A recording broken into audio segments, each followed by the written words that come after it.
Wrong thinking. Wrong thinking implies misunderstanding the nature and purpose of life. Wisdom is gained from listening, study, experience, reflection. In other words, taking out quiet time to think about what has been learned, and meditation. Wrong thinking is characterized by a mind that thinks in a way which promotes the lower animal nature thoughts of fighting, survival, overindulgence, violence, deceit, anger, and greed. In the uncontrolled mind, there is an endless pursuit of sensory and worldly pleasures which are never satiated. The mind is perpetually in pursuit of a fantasy, an illusion. Thus, it never finds peace. The soul that identifies with this agitated mind will also think it is agitated and thus will not find peace. The psyche is rendered incapable of higher intellectual achievement because the mind is ever occupied with worldly, physical, survival related concerns. Okay, so the path to peace is not looking outside of yourself at what other people are doing, what they did, what they said. Yes, we want to understand that. Yes, we want to understand what is going on around us. However, absorbing it within is a different ballgame. You can't find peace like that. You're constantly on the lookout for what people are doing or what they're not doing and what it means. And you need more of this. And if I could just get that, and if I could just have this, and I just need that. It's a whole lack mentality. A mind that is wrapped around this way of being cannot find peace. And when you get connected with them, they will not find peace with you either. Okay? So you can't have peace like that, and being connected to other people who have a mind like this, you will not find peace with them, okay? And they might even say, I don't like chaos, I don't like confusion, I don't like drama. The drama is in, okay? All right, so let me read it one more time. What is wrong thinking? What is wrong thinking? I shave the name. Wrong thinking implies misunderstanding the nature and purpose of life. Anytime you misunderstand the nature and purpose of life, you have wrong thinking. All right. So when you villainize other people, you have wrong thinking because you have not plugged into the nature and purpose of your experiences. When you get in a suspicious mindset, you have wrong thinking, right? Because you have not plugged into the purpose and the nature of life. When you believe certain negative things about yourself, you have not plugged into the purpose and the nature of life. This is wrong thinking, right? Wisdom is gained from listening. How well do you listen? From study. Do you study? What do you study? Experience. Are your experiences teaching you? Are they expanding you? Or are they causing you to contract upon yourself, right? Reflection. Can you think over what just happened, right? Can you think over the meaning of it? Can you become more self-aware? Can you understand dynamics, right? And meditation.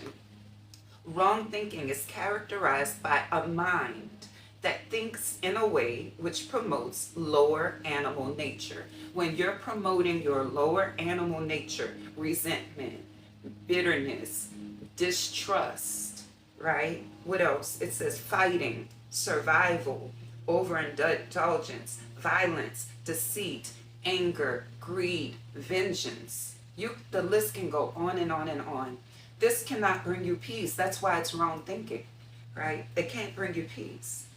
In the uncontrolled mind, there is an endless pursuit of sensory and worldly pleasures which are never satiated. You're never satisfied.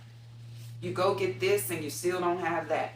And you go get that and you still don't have this. And then you get all of that, but you still want that, right? This is not saying don't pursue things.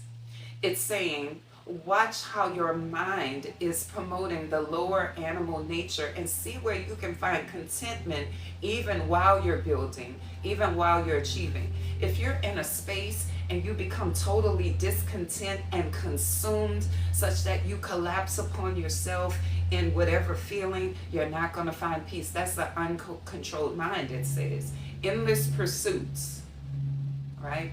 But you can still be building and growing and moving forward and pursuing. You could still be doing all of that while you have peace, while you have contentment, not generating agitation. Okay? So as soon as you get agitated about something, that's you, that's me, that's everyone. It's a clue that we have some misunderstanding about the nature of things. Okay, so agitation is not wrong. The goal is not to stop being agitated. The goal is to realize what the agitation is showing you about yourself, about your mind, so that you can bring it under submission to truth. Okay, the mind is perpetually in pursuit of a fantasy, of illusion. Thus, it never finds peace. The soul that identifies with this agitated mind will also think that it is agitated and thus will not find peace. I love that distinction. So you have the soul that is agitated. You have the mind that is agitated. But the agitation begins in the mind. The Hermetic principles tell us that everything begins in the mind. So if you have an agitated mind, your soul is not agitated. Your mind is agitated from the thoughts and perspectives, the wrong thinking. So then, if your soul is connected to your mind, then the soul too will think it's agitated. And you will begin to say things like, you're no longer saying, I'm thinking agitating thoughts. You're then saying, I'm agitated. I'm thinking draining thoughts. You move from that to saying, I'm drained. The soul that identifies with a restless, uncontrolled mind will too think it is what the mind is processing. That's deep. I hope you take that in. Your mind can think a thing that is not true. And if your soul agrees with it, then you're going to be thinking it's truth. Then you're pursuing a fantasy, an illusion, right? Okay, let's continue. The soul that identifies with this agitated mind will also think it is agitated and thus will not find peace. This psyche is rendered incapable of higher intellectual achievement. When you have wrong thinking, when you have thinking that is not consistent with truth, when you don't practice, right? It's a false reality. Yeah. And you are incapable. It says incapable of higher intellectual achievement.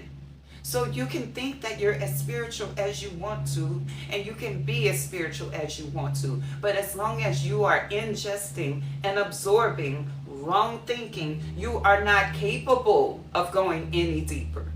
And then when someone tells you this, you'll get upset and think it's them. Again, you're incapable of higher thinking. You can see this when you're communicating with people.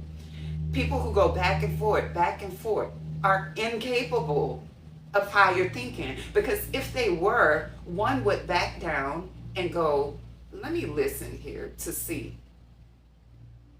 Let me see what's actually being said, because maybe we can find some common thread and work from there. That's a soul capable of higher thought. You are incapable of higher intellectual achievement because your mind is occupied with its agitated state, which we're saying here is wrong thinking, and it implies misunderstanding the nature and purpose of life. And if a person misunderstands the nature and purpose of life, don't you think they're gonna misunderstand you? They're misunderstanding the whole totality of life. They're misunderstanding themselves. So if you get in connection with a person like this, you can almost guarantee, not almost guarantee, you can guarantee that they're going to misunderstand you and be incapable of thinking any higher way about it. This ought to influence how you connect with people. Like, listen to them. What is their thinking like? Right? Because a lot of people will look at what people are feeling. I feel so light. I feel so this. I feel so that. Great, because we need to feel all of that.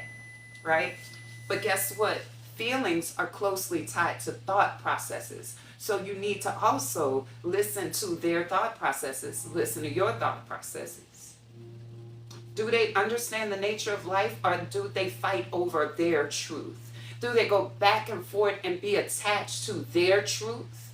Or do they actually come outside of themselves and become capable of higher intellectual thought? All right, I'm going to turn my timer off. I have a timer on.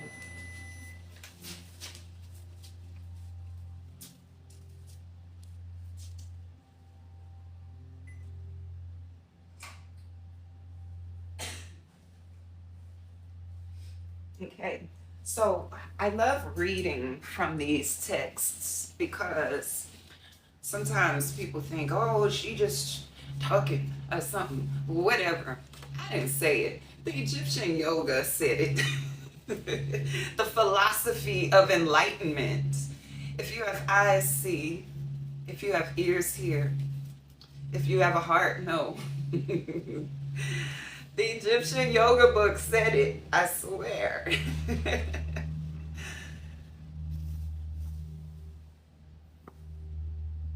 And this is coming from a scholar who has studied Egyptology. Now we know that the word Egypt is actually a Greek word. When the Greeks took over Kemet, they renamed it Egypt. But this is a study of Kemetic principles, okay? Even though it's called Egyptian. All right.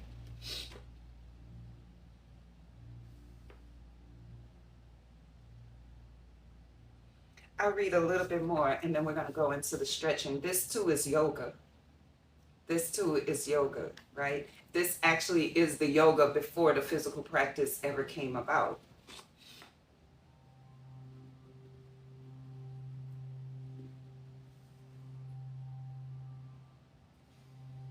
Let's see.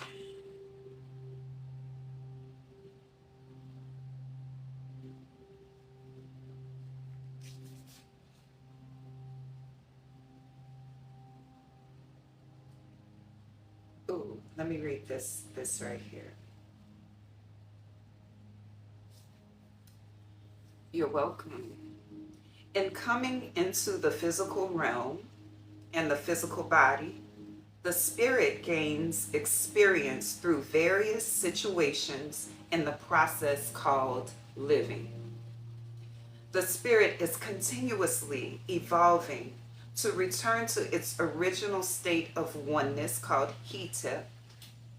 It lost when it became attached to a physical form. Do you get that?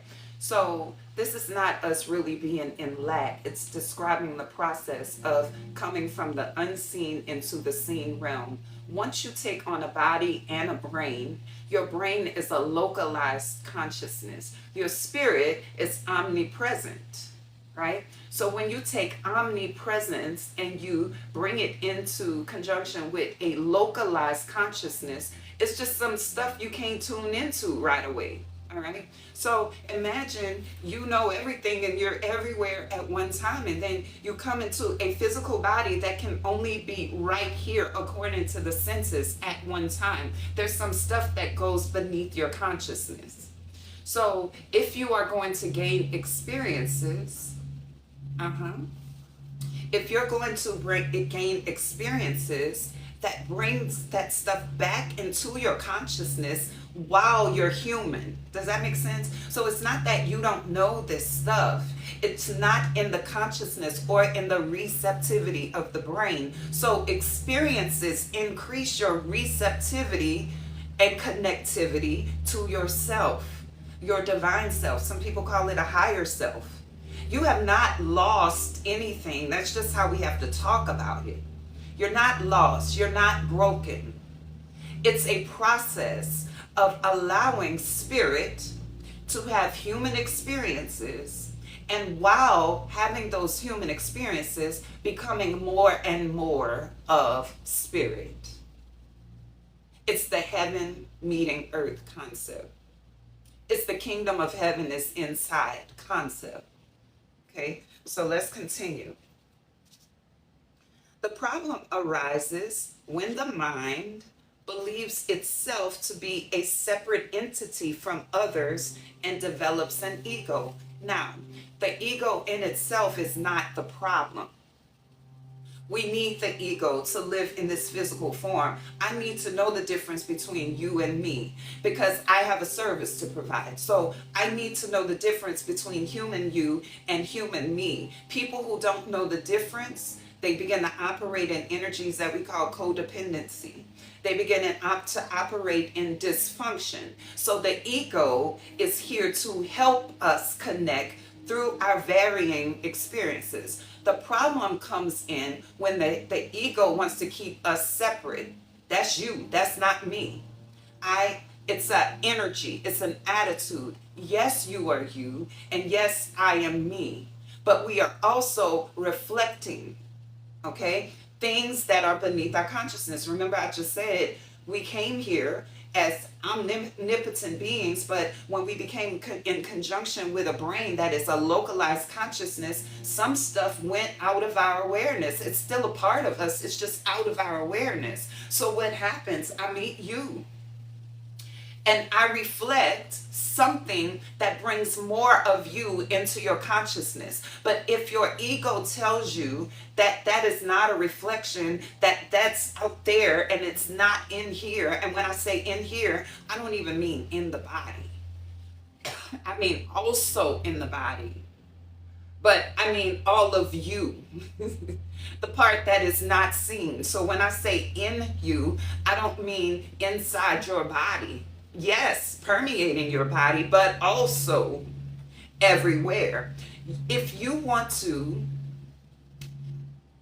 become more and more of your spirit self, then what we just read prior to this, you must understand the nature and the workings of this life. And if you don't, you engage in wrong thinking, which causes more and more separation. And the separation sounds like bitterness. The separation sounds like betrayal. The separation sounds like resentment. It sounds like aggression. It sounds like holding grudges. It sounds like lack. Every interaction is meant to bring you into an awareness or a re-awareness of yourself that went out of your consciousness as a result of coming into this human body. So imagine if you're saying these people be like this and people be like that and people be like, and you take on a contraction, you're not becoming any more of yourself. That's the problem. That's your ego flexing and keeping you small. But when you realize, yes, this thing is happening and it's reflecting whatever it's reflecting about me, and I'm going to take that reflection and expand. I'm not going to contract. I'm not going to become less. I'm going to become more. Yes, we experience hurtful situations. So you're going to fold in on yourself and become less and less and less of yourself. Who are you harming but you? When you fold in and decide you're not open to love anymore, then you're saying you're not open to yourself. When you fold in and you say, I'm not giving anymore, then you are not going to experience abundance within yourself. When you say, I'm not talking to people anymore, then you are not going to understand yourself as it relates to other beings. You cut your own self off. And I think the old people, they used to say, cutting off your nose to spite your eye. You get that? You're mad at your eye, so you're going to cut off your nose. What? You know? So you're mad at the person who didn't return love. So you're going to cut yourself off to love. You're upset because you don't see how you co-created a situation. And so you decide you're never going to have that experience again. You're devolving. You're contracting and becoming less conscious. And the travesty of it is a lot of people in the healing community, they're actually regressing. But they see it as spiritual. You know? Okay, let's continue.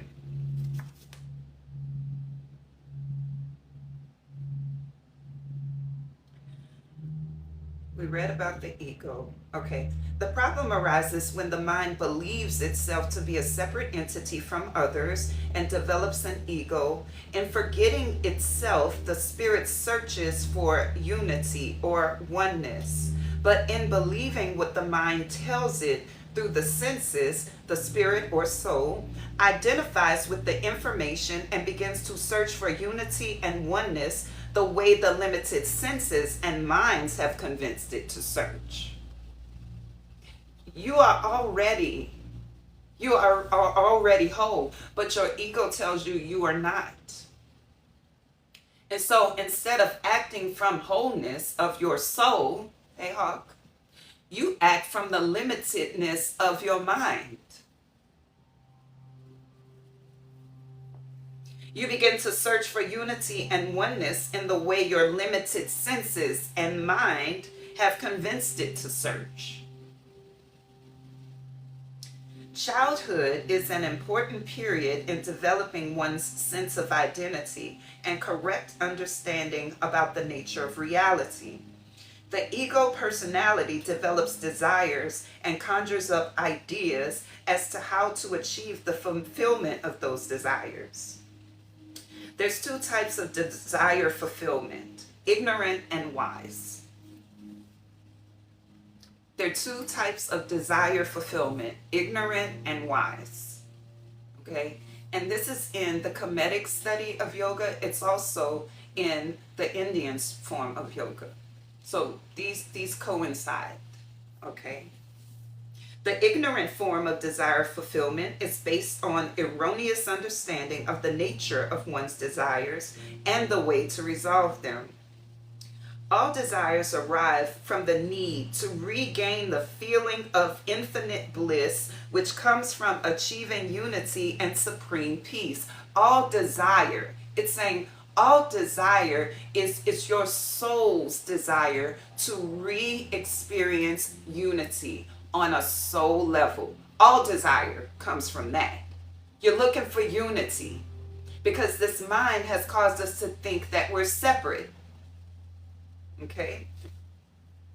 Thus, the wise form of desire is the desire to attain enlightenment in every situation, in everything that happens, searching for the deeper truth that expands you, not causes you to contract and become less. Okay? So the wise form of desire is going to expand you. Even the pursuit of it will expand you. How do you know if you are participating in the wise form of desire? You're getting more and more expansive. You're not becoming more and more contracted and attached. You're becoming more appreciative, more grateful, more spiritual, more able to love. You're experiencing more of yourself. That's enlightenment, right? And when I say self, I'm not talking about more of the ego self. I'm talking about more of your divine self. You're becoming more of that in human form.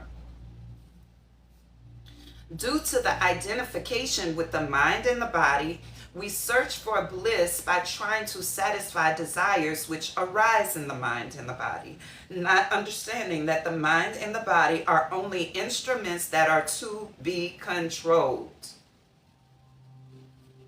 You keep wanting snacks, so you eat. You keep wanting food, so you eat. You keep wanting to drink, so you drink. You keep wanting to be physical, so you do it. You keep wanting. And the wanting is leading you to nothing but more wanting. That's seeking bliss in an ignorant way. It means you're not aware of what you're doing, but you're really trying, right? That's not judgment. That is a label, a description of the seeking. Okay. Now, some people get upset when I start talking like this because they say, you're talking about me. I felt like you were talking about me. That's ignorance. That's not understanding the nature of energy, because you are not this idea that I'm talking about. This idea, this energy, this frequency exists in the collective, period. And if it's in you, enlightenment will cause you to want to release it rather than get upset at the person who said it. Enlightenment. But you have begun to confuse your identity with words and ideas. Okay? So when you get up in your feelings because someone, it's like going to church. The preacher is preaching the sermon, and you feel like the preacher is talking to you. Well, the energy is causing enlightenment. So you could take that and go, "Ooh, yes, that is me. Let me grow." Or you could be like, that preacher was talking about me. Right? Here we go. When the spirit-based desire for unity becomes confused with the physical body sense desires, it searches for unity by establishing intimate relationships with other individuals. Let me read that again. When there is a spirit-based desire for unity that becomes confused with the physical body sense desires, it searches for unity by establishing intimate relationships with other people. And I see this all the time. And a lot of healers who have a certain energy experience this all the time. There are people who see the energy, experience the frequency that you're radiating. And instead of realizing it as a call to more of self, they begin to seek it with the healer. I want a romantic relationship. I want this energy. I want. This is happening all over the world. It happens with pastors. That's why we hear of these scandals and such, because the person doesn't know that this energy is really activating something inside, but they're associated with their body and their mind, so they think, I need this for myself. And I experienced that. And then I will tell people, a lot of people feel this, but let me tell you what it really is. It's enlightenment knocking at your door, saying it's time to become more of yourself. But if you're identified with your body and mind, you want to seek it with others rather than become it. See, if you become the thing that you seek, then you're naturally going to attract that thing. Okay, let's continue. We become happy because the performance of sense-based activities temporarily allows us to release tension in the mind. Karen, it's called a wake up, right? So let me read that again. We become happy because the performance of sense-based activity temporarily allows us to release tension in the mind. So imagine this. You don't know that you are spirit. You identify with your mind and your body. You do some spiritual practices, okay, but you still haven't obtained enlightenment that what you seek is actually yourself. So you think it's in someone else. So you go after that, but you don't have it. You go after it, and then you form a connection and you feel happy. You feel good.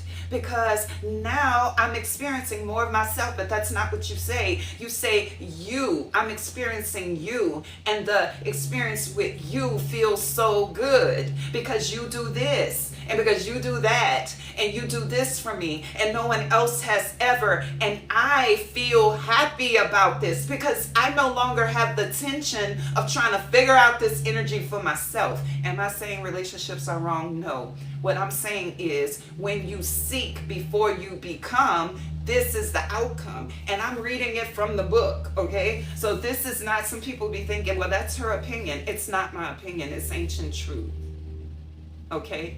So if you learn how to become the thing that you desire, then you will attract and keep it.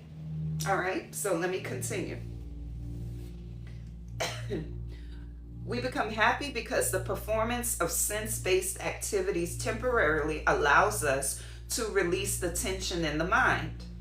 The temporary release of mental tension, called agitation in yoga, is movement toward an illusion of peace. Ashe. This is movement toward an illusion of peace. Remember, I just read, right, that a mind that is ignorant of the true nature of life is seeking the illusion of peace, but they will not find it, because when the thing or the person or the situation that is providing the temporary release goes away, then the tension comes back, but then they blame the thing, as opposed to becoming more enlightened and realizing that that relationship was causing me to become more of myself and more aware of myself. Let's continue. Because once the tension has built back up, we must again seek situations which will provide the same release. It's an endless cycle. People do this in relationships. Okay? Two people, they have not come into the realization of this truth that I'm reading from. So they look for it outside of myself. I just want someone to listen. I just want someone to understand me. I just want someone to live life with me. I want someone to be romantic with me. I want someone to share these words with me. There's nothing wrong with wanting that. Okay, but when the wanting builds up tension in your mind and dissatisfaction, now we're creating a problem, because you will become so tense in your mind. And we know through yoga that if you carry tension in your mind, you're going to carry it in your body too. Your body is going to feel tense. Your mind is tense because you're searching for some kind of release, right?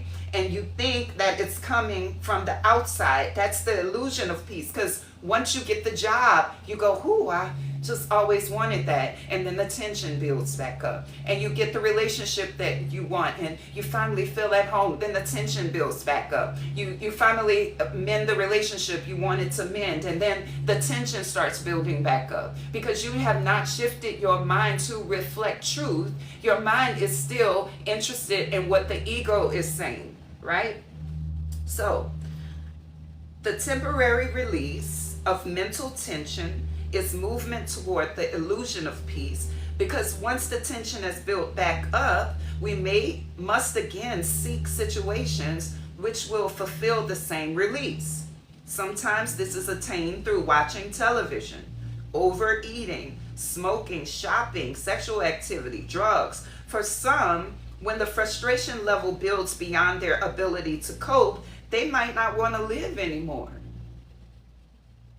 Or if they perceive someone is a threat to their happiness, or if they harbor deep resentment towards someone from the present lifetime or a previous one, they may become violent with that person, even to the point of unaliving. Since this type of activity is based on erroneous understanding, the desires were never truly met, and thereby resurfaced again and again, causing an endless cycle based on ignorance. The peace or release of tension we experience is only a glimpse of what is waiting for us in the enlightened state. As soon as you believe that what you experience is because someone else did something and you blame them, then you halt your path to enlightenment, right? But you understand that, yes, this thing was done and it showed you where your inner stuff was, and the purpose is evolution. You begin to work through that rather than go back and forth about who's right, who's wrong, who said this, no, I didn't, okay, all of these arguments that happen is because one or both people are going unconscious into the lower realms, and they're not realizing that what they're really fussing about is that they're not experiencing union within themselves, and therefore they're not experiencing it with others.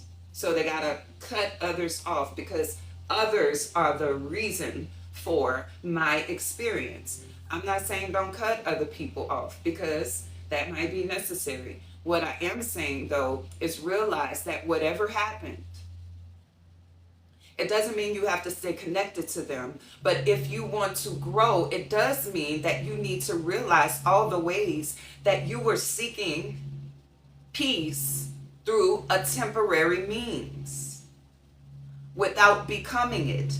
And then you can see how this situation, how it turned out, is helping you become it. It's a win-win kind of situation. Yes, it'd be painful, right? I'm the first to say that it could be painful, right? Mind makeover. Realizing that you looked to someone for something that you didn't have and then they went away with it can be painful. It is painful. It's gut-wrenching, right? And then you begin to blame them. That helps take some of the tension off. It was them. They came and took. They came and used. They came and manipulated. They came in. But did you evolve yet to see that all of this is the nature of life? Or are you going to start going, I'll never be manipulated again. I'm not never letting nobody. And I'm not. That's the sign and the sound of a person who is not operating off of enlightenment. Yes, we can complain. Yes, we can fuss. If that's part of a process, then by all means do it. But at some point, you got to stop sitting in that low vibration. Low vibration is not bad. Low vibration is not good. It just is. Just like an apple being pink is not bad and an apple being red is not bad. They're both apples and they're both necessary. But if we need to use this as part of a pattern of evolution. If you keep hitting the same space, the same problem, the same thing over and over and over again, and you are not becoming enlightened from it, you are operating in redundancy, and that's not evolution. That's a holding pattern. It's still moving. But the moment you choose to stop the pattern, that's when evolution begins.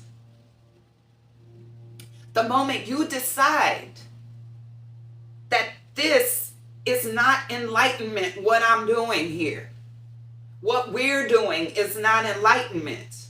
Can we move toward that path? Can we get some help? Can we get a book? Can we study something?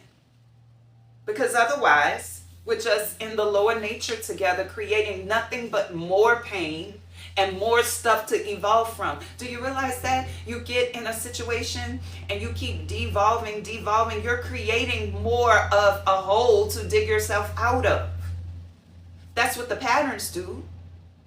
It's like, I remember when my children were small, we used to go to the beach and they would dig a hole in the sand, right? And then they would get in the hole. Now, imagine you're in the hole already. And every time you go in the pattern, it tunnels you deeper and deeper and deeper into the sand. So now you got to create more and more energy to climb out. Instead of ascending rapidly from whatever is happening, you're going down deeper and deeper and deeper and creating a harder time. Can you see that? Because I know sometimes when people are teaching spiritual concepts, you understand the words, but is it resonating within you such that it's causing you to look at things differently? That's what I mean when I say, do you understand? Does that make sense? Can you apply it? It's hard. The more you go, the more rounds you go into a pattern, the more de-evolution is happening. You're devolving. You're going down into lower vibrations and locking yourself in that. Now your mind is on the lower vibration thing. Now your heart is syncing with the low vibrational thing. Now your actions are syncing with the low vibrational thing. It's creating more anxiety, more distress, more distrust. Hey, Reed. That should be motivation.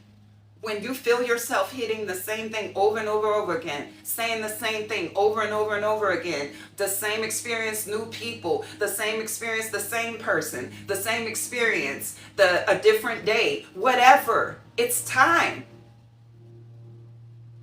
It's time for you to stop making things more difficult for yourself. All right? So let me continue reading. I'm reading from the book. The book said it. The book said it. The Kemetic text said it. Ancient yoga said it. Okay? Listen. For these reasons, correct understanding of reality and one's true identity is essential in conquering one's physical sense desires in order to determine the true needs of the soul. This is why I've been studying soul numerology, because your soul has a code that comes with natural ways of being, moving, and responding, and that code also has actual needs for balance. It's not the mind need for balance. Your mind might be telling you, oh, I just need someone who talks a lot because I need to come out of not talking. I need someone who whatever, because I do better when I have that. That's what your mind is telling you you need for balance. That's what your mind thinks it needs for balance. Your soul may need something different. So that's why I draw the distinction now of when I'm talking about the mind, when I'm talking about the heart, and when I'm talking about the soul. Okay? You need to distinguish what a true soul need is versus what you have come to need through trauma or lack. In my book, I have a book called Self-Intimacy. And in that book, I draw the distinction between core needs and desires. Okay? We would call desires a soul need. We would call the core need the mind, the mental need. If you experience neglect in your childhood, then you may yearn for someone to dote on you. That's a core need. That's a mind need. That's a need that comes from not having. Okay? Let's continue. The soul needs to expand beyond the confines of the physical body.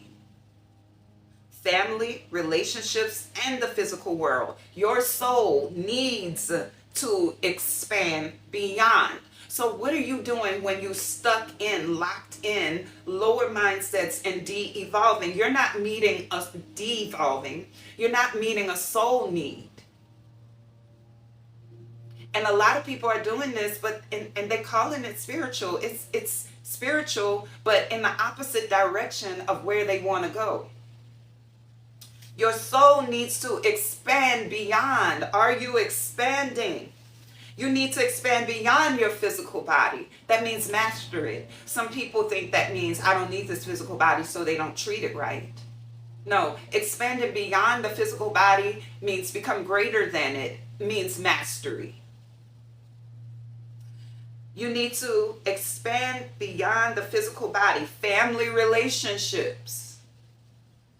I'm the person in my family that has to do this. I have to do this. You're in a holding pattern. You need to expand beyond it. You need to expand beyond the physical world. This has to do with discipline. When you expand beyond the physical world is no longer your slave master. Mastery. That's how we expand beyond it. From this position of freedom, now you're in freedom. Now, from this position of freedom, the soul experiences true peace and fulfillment from which it can then operate more effectively and peacefully in all realms. Therefore, all relationships, including marriage and family, are good to the extent that they assist one in achieving the loyalty goal of self-discovery. Can I read that again? Because a lot of people are placing this priority on how long you've known someone or how long you've been together. But all the while they're in a holding pattern and have been such that they're numb. such that they are not even in bliss. They are not experiencing union in any kind of way, right? So it says all relationships, all of them, your longtime friendships, including family and marriage, are good. It's good. It's not bad. It's good to the extent that they assist one in expansion, achieving the loyalty of self-discovery. Soon as a person doesn't want you to discover yourself because they're becoming threatened by it. Soon as a person doesn't want you to do something that you really want to do because they're threatened by it, now it becomes not good because they're hindering expansion. Hey, Erica. They don't want you to say something. They don't want you to feel something. They don't want you to do something that you really want to do or need to do.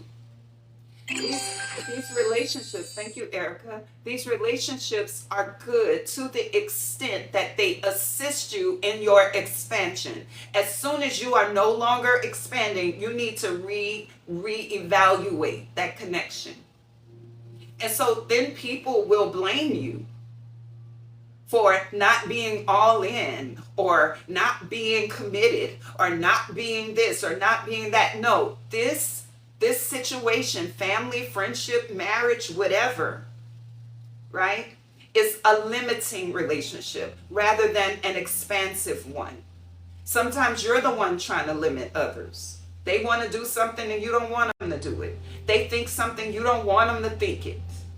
So you begin to mask and put on, hold things in, say yes when you really mean no, say no when you really mean yes, live in tension and confusion within yourself.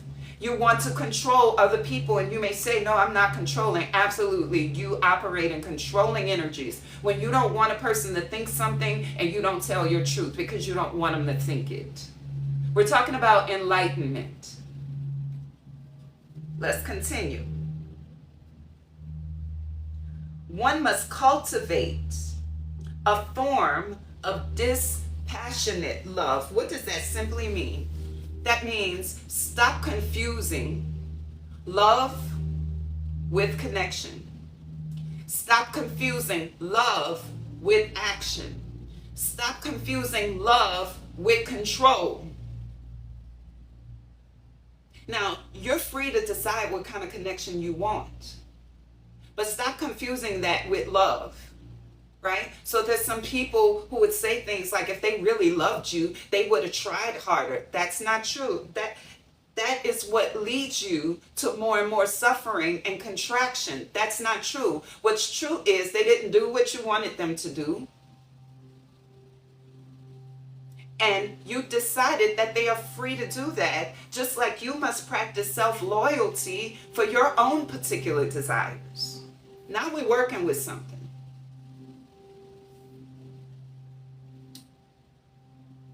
Listen, one must cultivate a type of dispassionate love, giving without expecting something in return.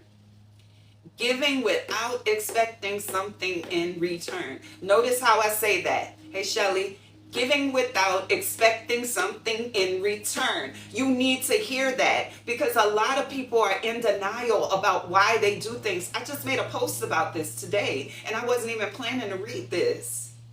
It's called performing love, right? They're acting and they're giving because they want something and they say they're not transactional. They hide it under the term of reciprocity.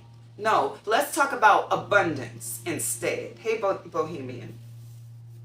Giving without expecting something in return. You got to be honest about this. Because some people be like, no, I give because I want to. I give because of the goodness of my heart. You are good and you do want to give, but you also want something in return. And how do you know when you give it and they don't give something satisfactory? You get upset. You give and you wind up saying someone drained you or used you. You're not getting any internal reward. Your reward is external. This causes suffering, does it not? It would be better for you to say, just be real honest about that thing.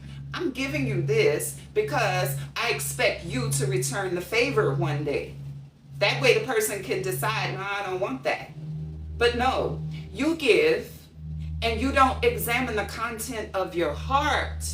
So you give and they don't return, and you start saying it's not reciprocity. Hey, B-side. Then you start getting upset. Now you got to hold back.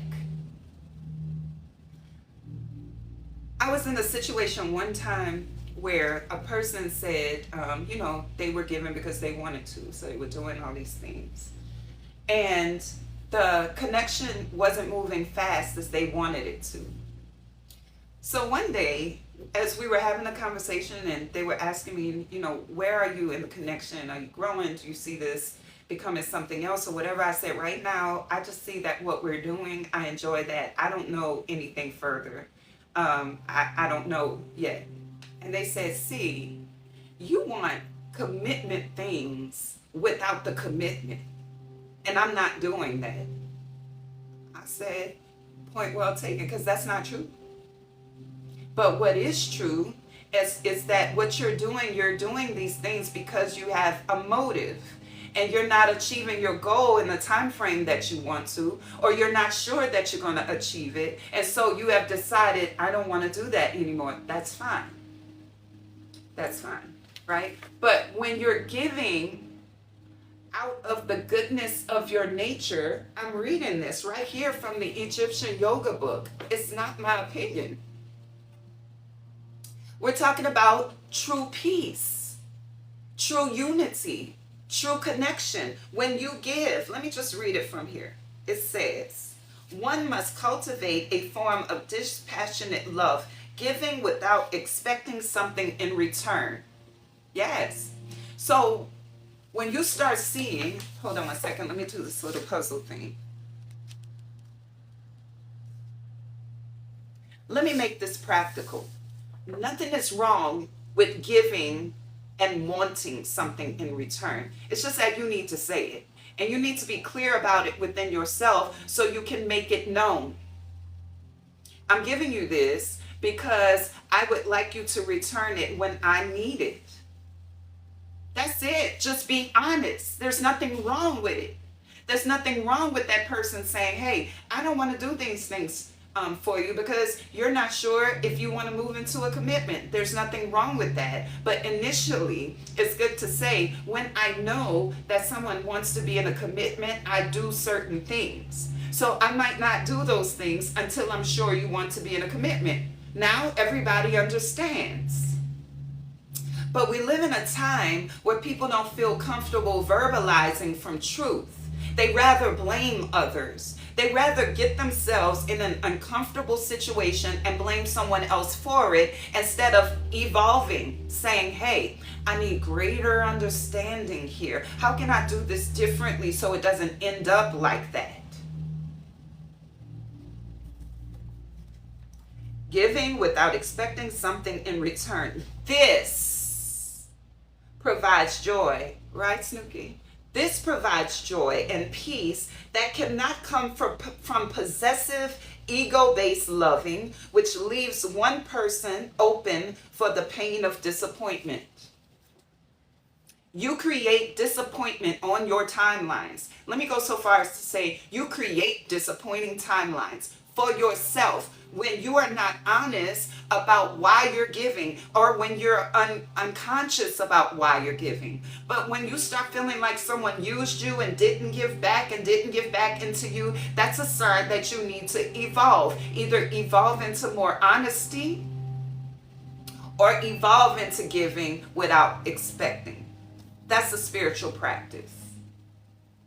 And like I said, no, I'm not sitting here saying just give to people who don't appreciate it or don't return. I'm saying be honest about why you're giving and your limitations and state that. especially to yourself, because you operate in self-deception when you say, I'm doing this out of love, I'm doing this out of love, and then when they're doing something else that you think they shouldn't be doing, you stop giving it.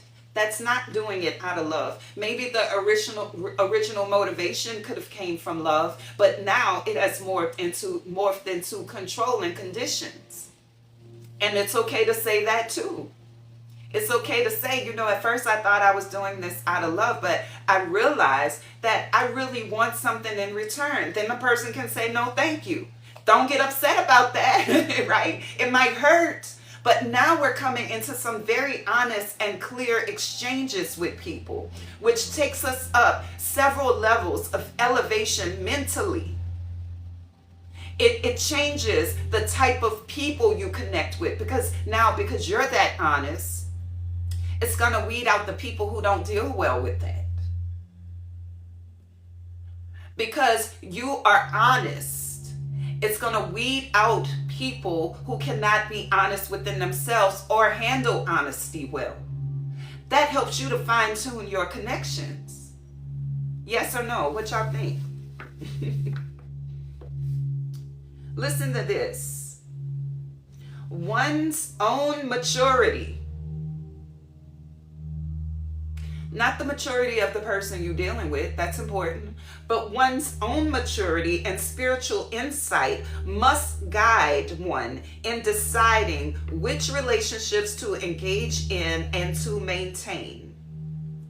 Ma'at and Tahuti are the best guides for this. You need wisdom. Your own maturity must guide you.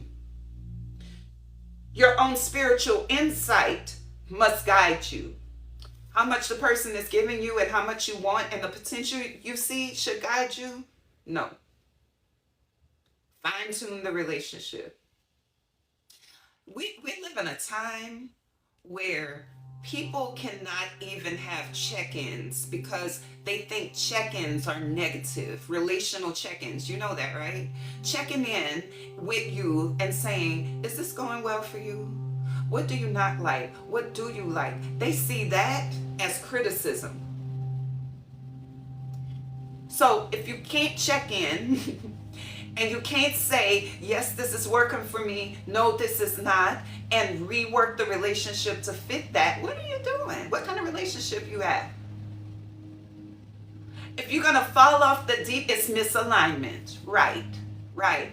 So people who don't like to check in and talk open and honestly, they need to be with other people that don't like to do it. But what will happen is they will desire openness and honesty, but they don't be openness and honesty. So when they get together with someone who is, they shrinking back. You're criticizing me. You're judging me. You're doing this, right? It's misalignment. Check-ins are necessary, right? I want someone to tell me, hey, I don't really see this progressing past this point. I want someone to tell me that. I also want someone to tell me, hey, I see this as being more than where we are. What do you think about this? And I need to be able to say, yes, I see it too, or no, I don't, and talk about what that means. But if people are timid about expression, they may shy away from that kind of direct communication. But I assure you that direct communication is the path to enlightenment. Because number one, you have to be clear within yourself in order to express. And then it allows you to receive other perspectives so that you can know if you're even building the things that you're trying to build. How else do you know? Yes, honesty is important. And the next level of that is, how well do we deal with it? Right? How well do we deal with it? I'm a very straightforward person, right? So if a person asks me a question, I'm going to give them exactly what's in there. Now, if they don't handle honesty well, they might go like, oh my God, that was harsh. Oh my God, how could you say that? They might start doing something like that. I've experienced that. Then there are people who handle it well and they go, you know what, that was a blow, but I love that you said that, because blah, blah, blah. And then we end up having conversations. Yes, a lack of honesty causes self-harm. It causes performance. It causes you to lose yourself. All right. So let me finish this reading because we are moving on to the physical part of yoga. Okay. Although seemingly a selfish venture, the pursuit of enlightenment is the most selfless process which one can engage in. Because if a person develops the qualities necessary to achieve a goal, all who come in contact with that person will benefit. A lot of times people hear me teaching and they think, yeah, I want to know too. A lot of people hear me teaching and they think she's selfish. She's just worrying about herself. She's talking about self, self, self, self, self. The book, the sages, the ancient spiritual teachers even say it. It seems like it's selfish at the onset, but becoming more of yourself, everyone who comes in contact with you benefits from that. That's actually selfless, to become more of yourself. I'm not talking about, I'm looking out for myself. I'm not worrying about nobody else. I'm talking about in the spiritual sense, saying, I must know myself and make myself known. I must expand. I must come out of redundant patterns. I must elevate my thought process so I can stop being in bitterness and resentment and confusion. I must do this for myself. And in doing so, everyone who comes in contact with you is going to be enlightened by your thought processes. They will be uplifted by your way of being. And the ones who don't, who resist it and fight it, well, it's not their time for evolution yet. It's just not their time. Shake the dust off your feet in that regard, right? If a person develops the qualities necessary to achieve their goal of evolution or enlightenment, right? All who comes in contact with that person will benefit.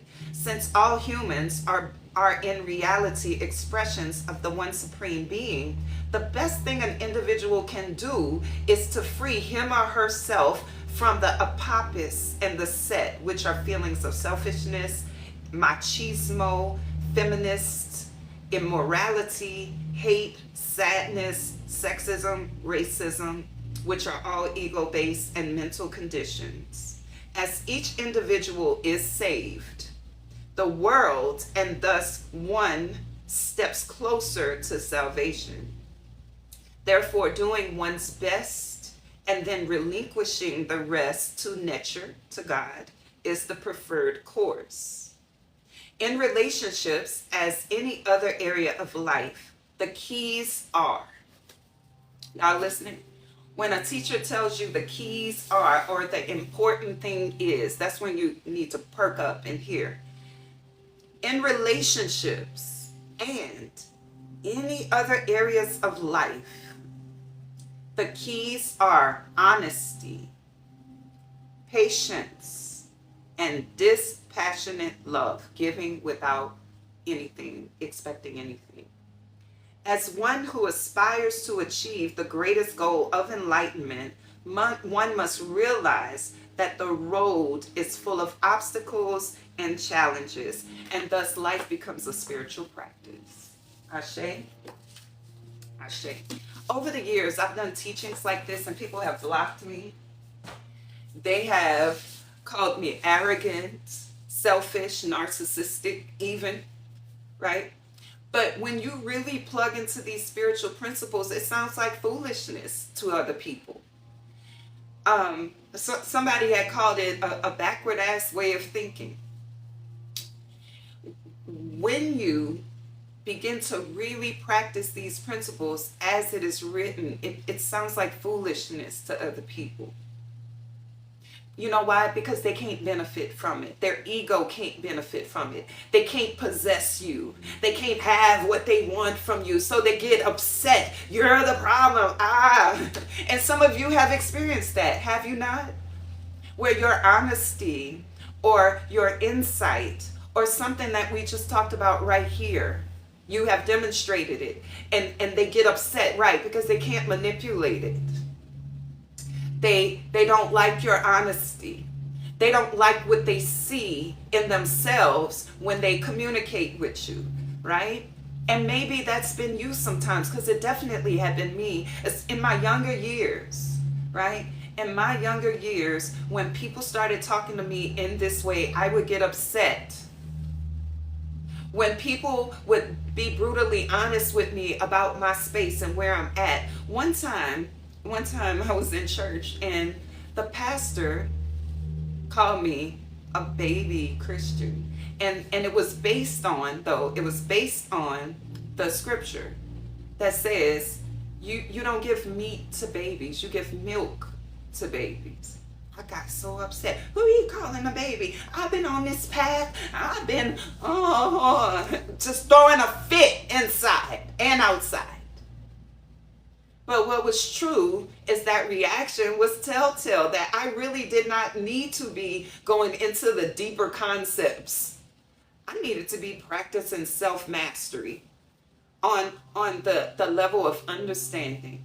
Understand and be sober about where you are spiritually. Because as soon as you start thinking that you are deeper than you really are more evolved than you really are, you begin to create suffering. You do. I did it. The truth affected me in negative ways. And I said, that pastor he just jealous of me. I said that. That pastor just don't want me to become better than him because people follow me. That's so egocentric, right? But when I was saying it, it sounded spiritual. They just don't want me to be better than them. They just need to feel that they're the leader. I said ignorant stuff like that. I did. I give thanks for evolution. I give thanks for being able to submit to leadership, wise leadership. I give thanks. So whether you are the person doing that or the person receiving that, either way, we just came into the knowledge of truth and we say ashe to that. Y'all got some water? Drink some water. Ashe.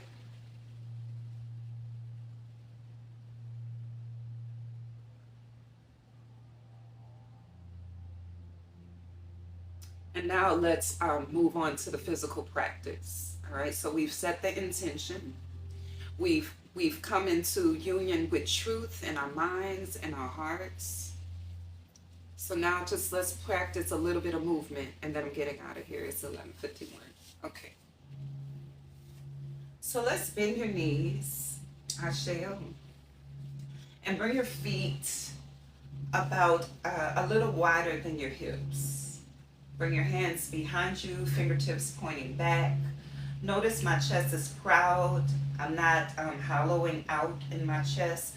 Lift your diaphragm. Sit on your sits bones, not your tailbone. Squeeze your shoulder blades around your spine. In other words, cause them to come away from being rolled forward and squeeze them back. Gaze up. So this is a heart-opening kind of situation. As you squeeze your shoulder blades around your spine, you open the front door of your heart. Deep inhale and exhale. You can also lift your chin if you please. Deep inhale and exhale. Bring your gaze into a neutral space and come up onto your heels. Toes are in the air. Begin to rock your knees side to side. Now take your time here. Let your inner knee touch down. Feel the internal rotation of that hip. And other side. Keep your chest proud. If your hips are tight, then this might be a challenge. My hips are very tight because I just finished sitting down for a long time talking to y'all. Right? So we have to loosen them up again. Try to keep your shoulders straight as you twist your bottom body. Here's 4, 3, 2, and 1. Come back to center, and let's now infuse breathing with the movement. Again, with stretching, you should breathe, but with yoga, we're about union. So we sync the breathing and the movement a lot of times. So take a deep inhale, chest proud. Exhale, rock your knees to the right side and hold. Continue to breathe for 4, 3, 2, 1. Inhale, knees to center. Exhale, knees to opposite side. Chest proud, hold, and breathe for 4, 3, 2, and 1. Come back to center. Now we're going to take a front body opener, right? Where we open the hip flexors, the heart, the sacral, the solar plexus, even the throat. You could stay right here if this is difficult, but if you want to come with me, come into what's called reverse tabletop. Press your hips up. Press through your hands and feet. Squeeze your glutes. Tuck your chin for 4, 3, 2, and lower your hips. Let's take your legs out in a V shape now. So down at the bottom of your body, you have 2 bones called sits bones. A lot of people sit back on their tailbone with their pelvic tucked under. We want to come away from doing that because that's the result. That results in a lot of lower back pain. So you want to sit on the very bottom part of your body rather than sitting like this. Some people sit like this, and I'll say lift your chest, and they really can't because their back is tucked under. So lifting can't happen. So what you have to do is readjust, wiggle your legs out a little more, lift, and send your pelvic bowl forward slightly. Now, press your knees down, flex your feet, and let's rock side to side. Notice I'm rocking side to side rather than forward. I'm not in a forward fold. I'm in a side bend. Here's 3, 2, 1. Come back upright. Inhale. Exhale, turn to the right. Frame your leg. Take an inhale, get taller. Exhale, lead with the chest forward fold. And hold right there. Tuck your chin to chest. Deep inhales and exhales for 4, 3, 2, press upright, inhale. Now notice this. A lot of people, when they take a forward fold, they begin by rounding the spine and then reaching. If you feel your shoulders rolled forward and the top of your back stretching, that's not where we want to be. So let me tell you the difference. Okay, so watch me round like most people do. I can't go any farther than this, and then you'll start saying, I'm not flexible. Okay, sit tall in your spine. Twist your upper body. Lead with the chest.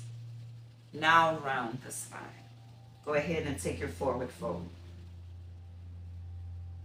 Deep inhale and exhale for 4, 3, 2, press upright. Inhale. Exhale, opposite side. Take an inhale, get taller. Exhale, fold.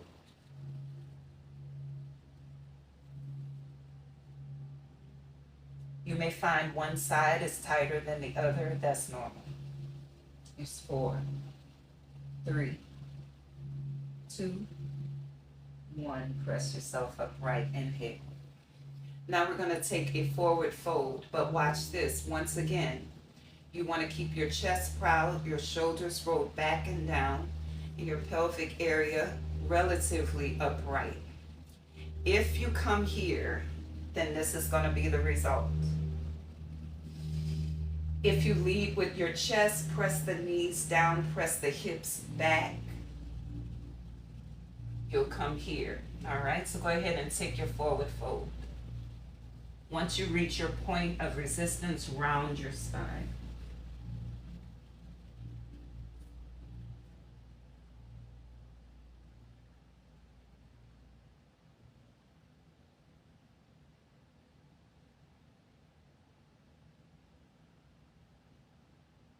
and press yourself upright.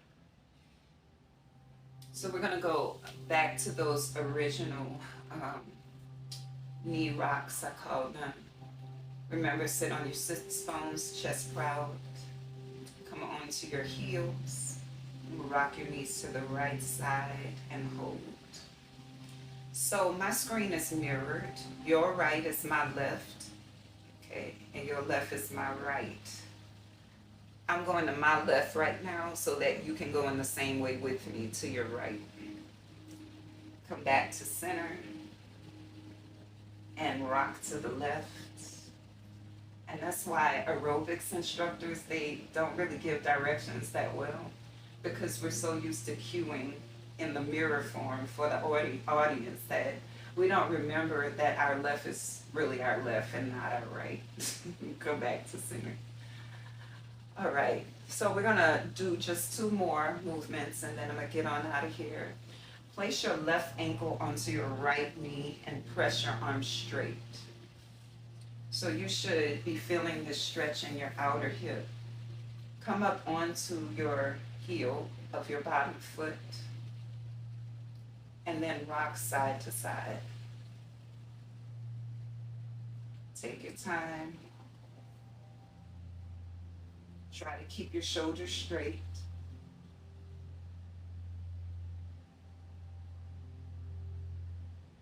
And come back to center.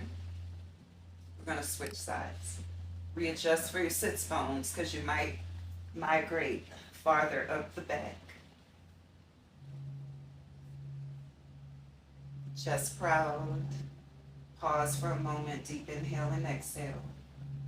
And then begin to rock side to side. Inhale when you come to center. Exhale, other side. I have to move over a little because my sofa's in the way. Here's 4, 3, 2, and 1. Good. And come back upright, release your feet, and meet me in a cross-leg position again. Remember to sit on your sits bone, not your tailbone. Roll your shoulders back and down a few times. So if you look at your phone a lot, if you look at the computer a lot, if you have a tendency to sit forward or stand forward, practice rolling your shoulders backwards, squeezing the shoulder blades around the spine. Here's 4, 3, 2, 1 more. Good. Hands to knees. Begin your torso rotations now.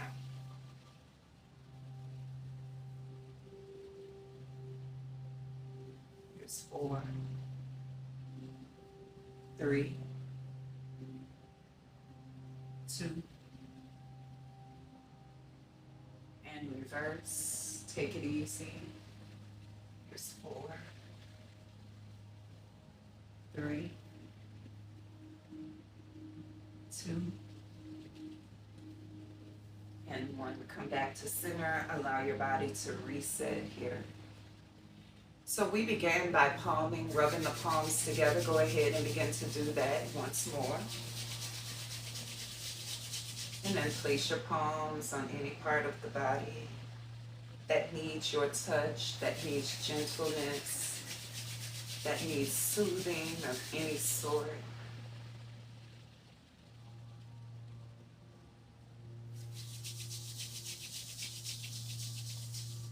Placing it on your cheeks calms the nervous system a great deal.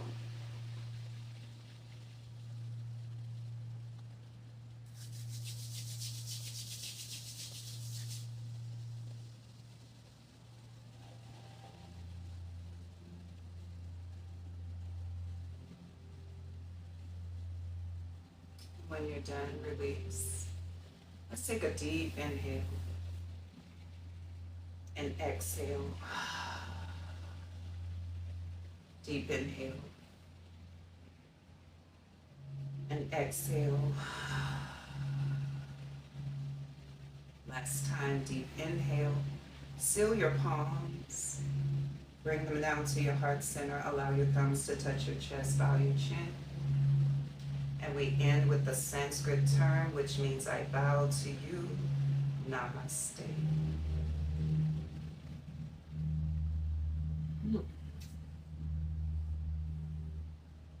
Very good, Charlie.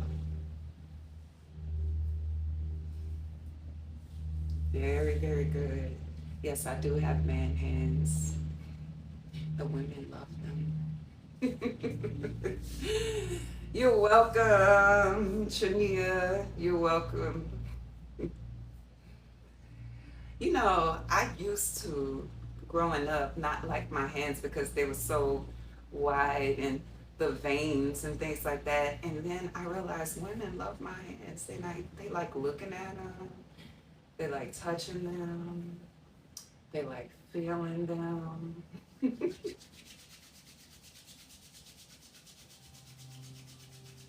Namaste. Like all of this. You ever wonder why it feels so good if somebody takes your cheeks into their hands? It's calming.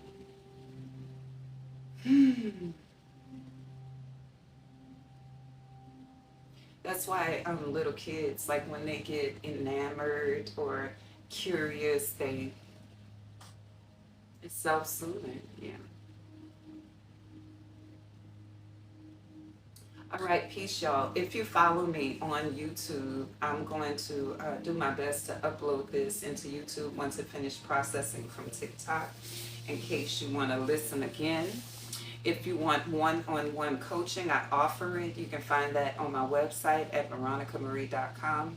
If you don't see times that work for you on my website, reach out to me personally and I'll see what else is available. I also do virtual personal training.